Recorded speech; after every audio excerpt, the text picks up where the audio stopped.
Initially, I was maybe overconfident. I've been successful in my own view. I feel like I've had a lot of good opportunities. I've never had to struggle going through the job interview process. So initially, when I wasn't landing these offers, one thing that's interesting is it seems like there's so much to know, especially in product management. There's all of these different forms of interviews, and I kind of felt like I was getting caught off guard. And if I'm being completely honest with myself, and I've been vocal about this, for the benefit of others, I didn't truly engage with the program. I am so excited to be starting at Twilio just after the new year. My recommendation would be to trust the process and to commit to the program. Leverage the IJS program and the roster of expert coaches and find success. Hey everyone, welcome to today's video. Today we have Gareth, one of my favorite clients. We'll be talking through his experience of intentional product manager programs. Gareth, welcome. Thanks for having me. Excited to be here. Amazing, amazing. So just an introduction, tell us a bit about yourself, a little bit about your career journey and whatnot. Yeah, of course. So I've been a product leader and in product leader roles for over a decade now, primarily in director to VP level roles. Okay. And I focus on B2B SaaS, usually data centric products, and I tend to focus on both MarTech and commerce spaces, both spaces that I love and have spent quite a bit of time in. Amazing. Gareth and I have known each other for a while now because we're both in Boston and through the ecosystem scene and everything. It's been amazing. Why don't we begin with your journey with intentional product manager? So initially you joined us for product leader blueprint.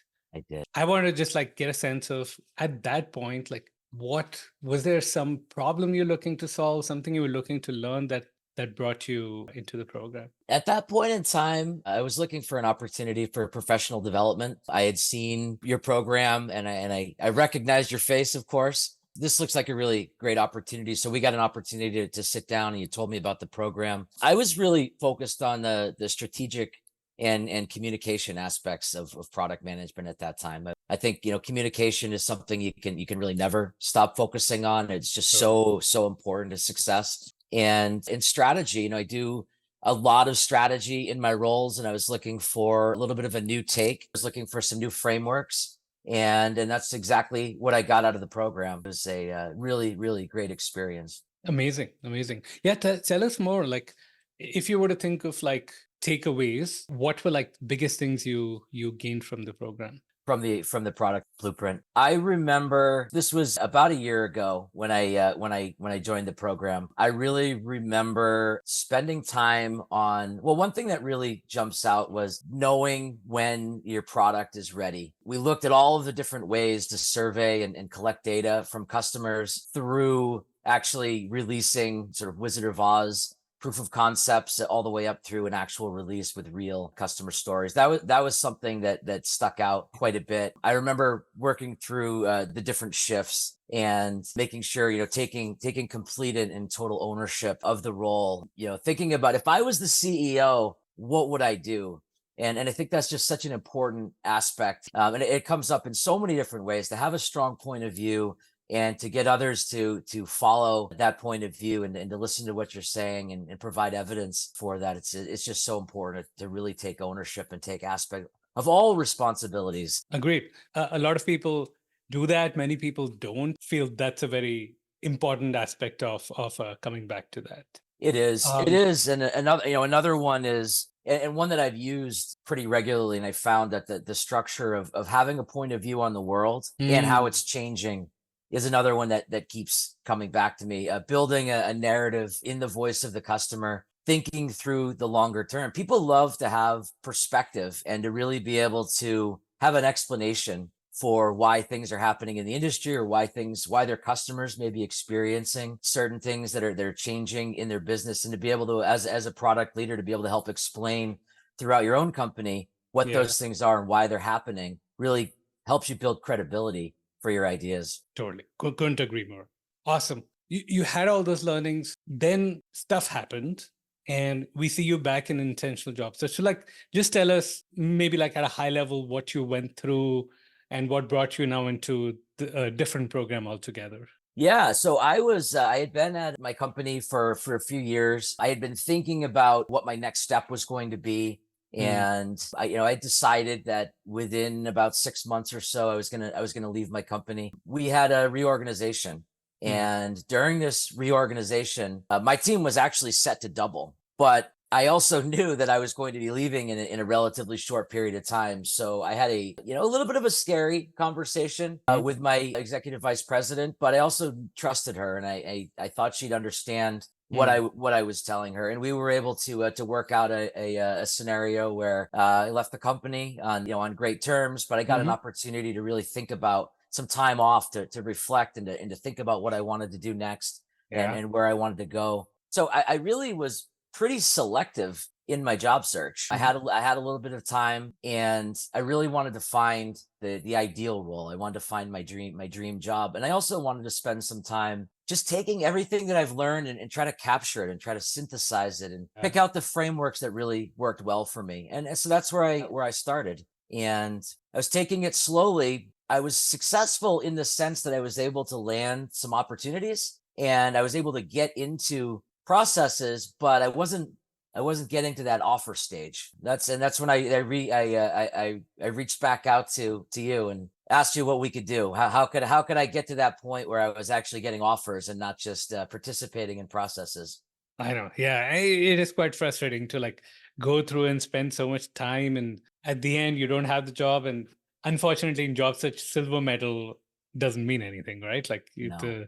you're just collecting those. With that, you were back in intentional job search, or sorry, back working with us through the intentional job search program. And if I'm not wrong, the core problem you're looking to solve is how do you get past that final round stage into now offers, converting those to offers. Yeah. I mean, I think initially I was maybe overconfident. I've been successful and, in my own view. I feel like I've had a lot of good opportunities. I've never had to struggle going through the job interview process. So initially, when I wasn't landing these offers, I thought, well, one thing that's interesting is it seems like there's so much to know, especially in product management. There's all these different forms of interviews, and I kind of felt like I was getting caught off guard. Sometimes I'd have a design interview or case, example that I wasn't completely prepared for, and I really wanted to understand the lay of the land. And that's Yeah. when I started in the program. That's where I spent most of my focus. And if I'm being completely honest with myself, and I've been vocal about this, for the benefit of others,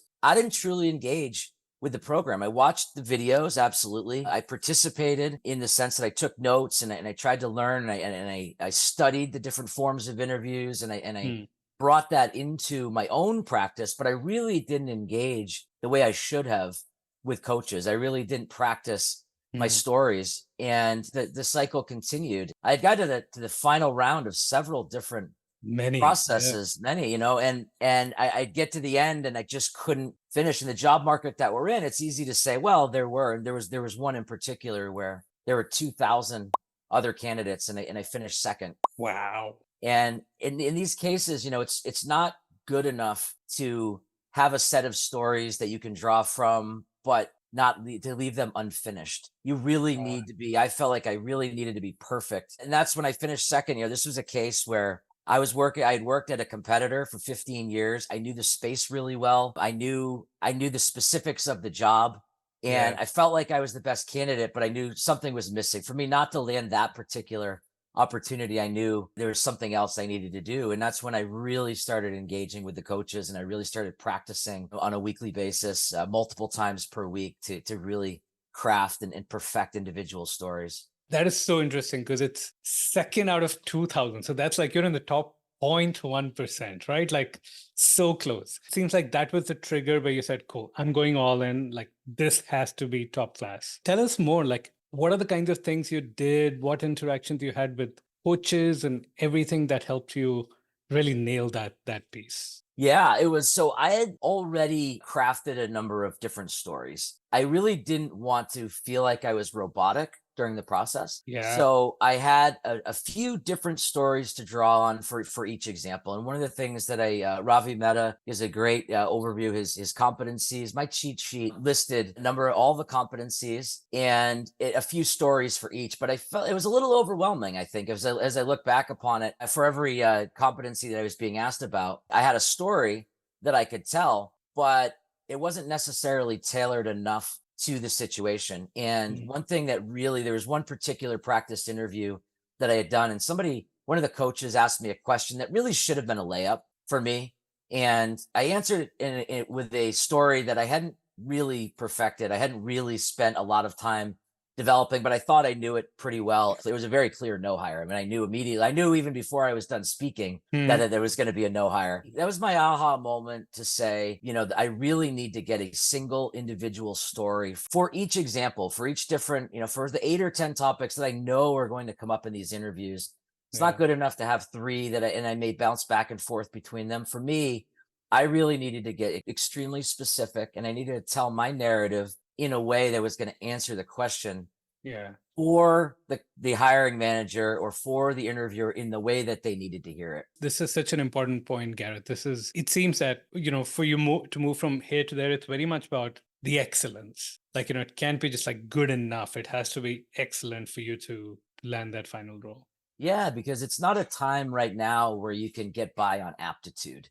I'm Yeah. somebody who I have deep experience, I have broad experience, and I'm confident. I feel like I would be an asset to any company. And I was relying on that along with my passion and my aptitude. And it would get me just far enough to get to the end, which actually is a little bit of a challenge because if you're getting to the end, you feel like I was feeling like I was doing well, and there Mm. was just a little tweaking that I needed to do. But it also takes a tremendous amount of time to go through a process that can be 6, 8, 10 weeks at a time. It was extremely time consuming. So it was a little bit of false positivity, a little bit of false confidence, and it took me longer to realize than maybe it should have that I actually really needed to perfect these stories. And then you did. So, like, tell us more about what happened at the end. What are Yeah. what are offers or things you got? Where are you headed?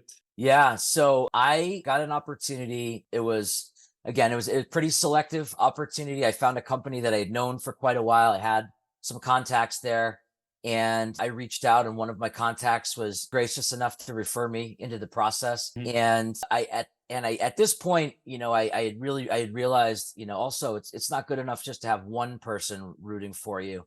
So I Mm. reached out to several other contacts, and then I asked them if they had anybody else that they thought that I should be speaking with. So I ended up meeting a number of different people throughout the company, uh, current employees, former employees, to give me a wide variety of perspectives. I Mm. really wanted to understand the business dynamics. I wanted to understand the competition and Yeah. how they were selling and how they were going to market, so I could really hone in my stories and make them relevant for the people that I'd be speaking with. And as I went through the process, it was a relatively, what I would say, typical process for director level Yeah. role. It was very behaviorally focused. Started out with a recruiter which led to a round with a hiring manager. Mhm. And one of the things and I guess I'll finish that thought. So I met with a hiring manager. The second round was a panel round, Yeah. and it consisted of a number of different peers that I would be working with. Yeah. And the next round was with folks that would be working on my team if I were to Mhm. get the role, and some other leaders from engineering and product Got it. across the organization, people I'd be working with and partnering Yeah. with. A couple of the things that I think really set me apart from other candidates in this process. I also spent quite a bit of time before even meeting with the hiring manager on a product strategy. I Mm. spent a lot of time thinking about putting myself in the role and thinking about what I would do when I joined the company. And I looked at the business that they were in. I looked at the metrics from annual reports. I looked at current customer needs and the way that the industry was changing. And I Mm. actually put together a product strategy, and I used that. I referenced it during the process, and I referred back to it. It gave me an opportunity to have a confident point of view when I was speaking with interviewers. The second thing I did was I knew there were going to be some systems type interviews when I met with the technical folks. This company was pretty good about giving you a preview of who you were going to be meeting with and what they were going to ask. Cool. And I took advantage of that. I actually from memory, I put together, and from some notes that I had, I put together some systems diagrams that really represented the technical architecture from my previous products. So instead of just talking in generalities, I was able to walk the technical leader through the actual systems diagram and how data flowed through our system. And thirdly, I think the other thing that really set me apart from other candidates was passion. I know it can be, and the company actually told me this, that my passion set me apart, because they said they found a lot of qualified candidates. And I think it's easy as a candidate to be a little stiff. You're going to have to negotiate. So, Yeah. you may not want to lay all of your cards on the table. For me, it really worked to my benefit by consistently telling them that this was my number one choice. This is, and it's true. I did it. I couldn't fake that. I really wanted to be at this company, and it showed. And that's a big reason why I was able to separate myself at the end. Wow, that's amazing. So what is the company? Where are you hired? I am so excited to be starting at Twilio just after the new year. Can't wait to get going. I'm going to be on the segment side of the business. That's data and Yeah, applications. So I'll be working on another data-centric product in the cool. MarTech space. Yeah, And so gracious and so excited about this. yeah, it's amazing. You're going to be director of product there at That's right. Twilio. Yeah, I know director you of product, mentioned I'll this be leading company a like team. several times as we were talking that this was absolute dream, and I've just heard so many good things about them that I was This so was excited about you landing this offer. it's so great. This, and I described it in this way. It really is the intersection of my passion. I love data centric products. Yeah, The things that I'm good at. I've built a number of data products in the past. I know, and I'm confident, and I'm great at that. And I'll be compensated quite well for it. This is an incredible company with a bright future and a place that I'm really, really proud to call home. So it's really that intersection of all those amazing. three things. Excellent. And super happy for you, first of all. This is Thank you. just like you totally deserved it. And it was like always like the North Star. So I'm glad it It worked out. was. One more thing that makes me happy is like from other people who I've known who've gone to that company, they really felt that this is very forward looking in product management. I